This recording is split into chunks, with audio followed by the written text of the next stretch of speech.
Danes sem prišel sem, ker bi rad malo pokomentiral volitve. Ne vem, če spremljate politiko, ampak neke volitve smo zdaj imeli. In jaz sem tako navdušen, ker je prišla v parlament stranka Resni.ca. In Zoran Stevanović, njihov šef, je bil izvoljen za predsednika državnega zbora. In mislim, da cela Slovenija ima pri celi tej stvari samo eno vprašanje. Kdo je volil za te ljudi? In mislim, da vem. Mislim dejansko, da vem. Ker imam en video, že 4 leta star, na YouTubeu o Resni.ci.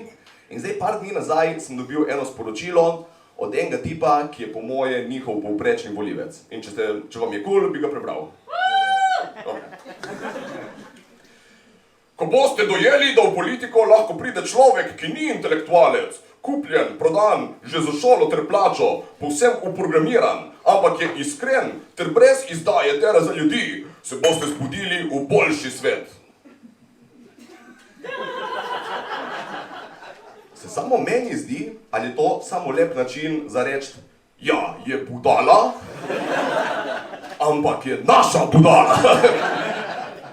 Nadaljuje. Dobro, da nekateri že delajo na tem, da boste dobili, kar v resnici rabite. Svobodo. Svobodo napisano z malo, tako da ne vem, če je štekal, kaj je to napisal. Prihaja nova paradigma, poštena in iz srca. Še malo, saj vem, kdor ne razume, bo povsem falil sporočilo. Ampak prebral pa bo in se čez čas spomnil. Wake up, uf! No, kdor hoče svobodni smo. Tudi če izbiramo ta zapor, naša volja pač za prihodnost otroke gre. Ni hec. Stari, si siguren, da ni, ker meni je kar smešno, iskreno. Zoran se trudi v to smer, v oklepaju pomagati. Je najši specificiral, ker glede na prejšnje obsodbe ni za biti ziher. Raste, za razliko od tebe mogoče, ti si gotovo že najbolj pameten, kar se tebe tiče. Zdaj je že dobro naredil, ker si je upal in se razvija. Razvija se. Tip je kot fucking Pokemon, kar evolvira se, ne? Stevanović evolved into Stevanizard, ne? Ni to idealna lastnost pri politiku. Spreminja se ves čas, ti za volitve ga obkrožiš in čez par mesecev vidiš, kaj dobiš. Pri njih nimajo predvolilnih bombončkov, pri njih imajo predvolilne kinder jajčke, ker vsi pridejo s presenečenjem na koncu. Tole je 4 leta staro, moj video, mislim tukaj. COVID. Seveda smo govorili o samozadostnosti, ker je itak smiselno, kaj ne? Delo z naravo, za zdravo hrano, gre za stanje duha.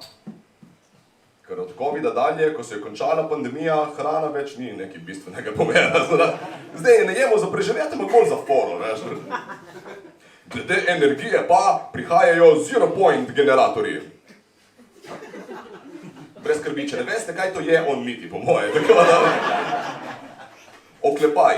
Zelo kmalu, lahko že v roku enega leta, kot vse kaže. Še en oklepaj. Po 100 letih skrivanja, nafta in jedrske, da se je v štric delalo na jedrskem orožju, že rdeče živo srebro je bila takrat boljša tehnologija. Še en oklepaj. Že 3. zapored odprti oklepaj, stari, ne?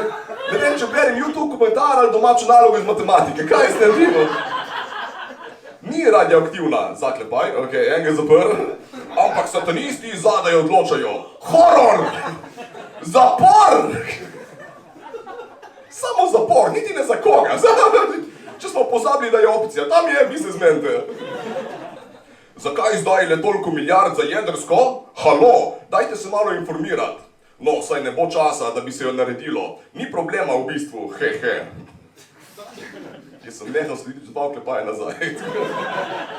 Žerjalček, morda bi predno pljuvaš druge, še sam kaj predlagal. Resnega. Sicer si samo karmo nabijaš. Staristi, takoj predlagam nekaj resnega psihiatra. To je fucking noro, kaj si zmešan. Čeprav po drugi strani, vse mogoče pa je vseeno zaprobat, pa dati Stevanoviću eno šanso.